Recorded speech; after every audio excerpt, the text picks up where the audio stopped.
dark Knaik is here.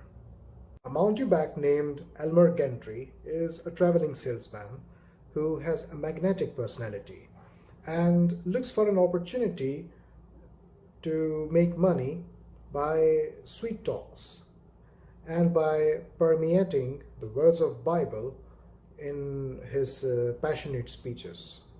And one day he finds a purpose in life when he spectates an evangelist, Sister Sharon Falconer, and joins her organization. Elmer Gantry is an American film that was produced in 1960, and this is based on Sinclair Lewis's very famous novel with the same title.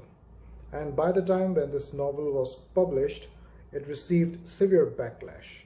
The book was widely criticized for writing out some bold details about the religious business and revivalism that was happening in the United States a century ago.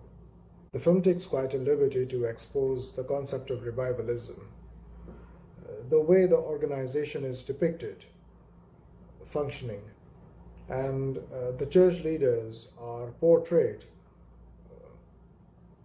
concerning the religious affairs to gain their personal gains, ridicules the traditional beliefs and practices of organized Christianity.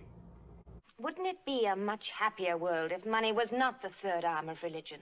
Director Richard Brooks dared to touch the subject, but the productional aesthetics are so sharp that the portrayal of selling religion in America is on the razor edge for the audience. Burt Lancaster as Elmer Gantry is a blessing to the eyes of audience, a role of a lifetime, a performance that rarely occurs in a generation. I felt that Burt and Elmer Gantry were supposed to admire each other's work, and someone had the mission to unite them on a platform. Can you hear me up there, sister? You hate these folks? From the beginning until the end, Burt Lancaster mesmerized me, and surely most of the viewers, with this incredible performance.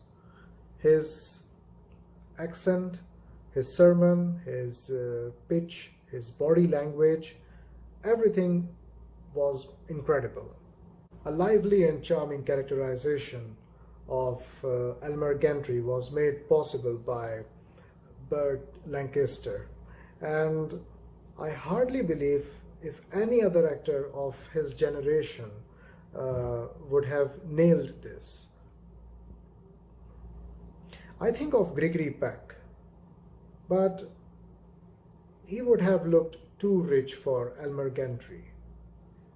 So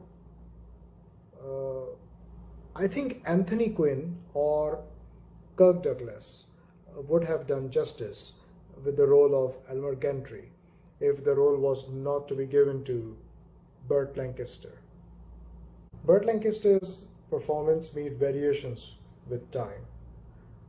You see, when Elmer Gantry meets criticism after being caught in the scandal, and he is shamed in the hall by angry spectators, they start throwing eggs and vegetables on him, and he just starts to quietly walk away, mute, and says nothing to them.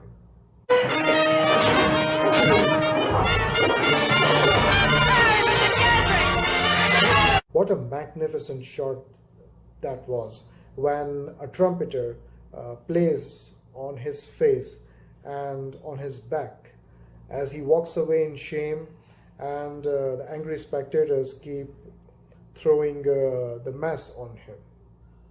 Elmer Gantry was not only enviable due to Burt Lancaster's phenomenal performance, but also due to superb assistance of the supporting performances of Gene Simmons as Sister Sharon and Shirley Jones as Lulu Baines. In fact, Shirley Jones, who I believe had quite a short role in the film, won the Oscar for the Best Supporting Actress. It's just an idea that I have about this film.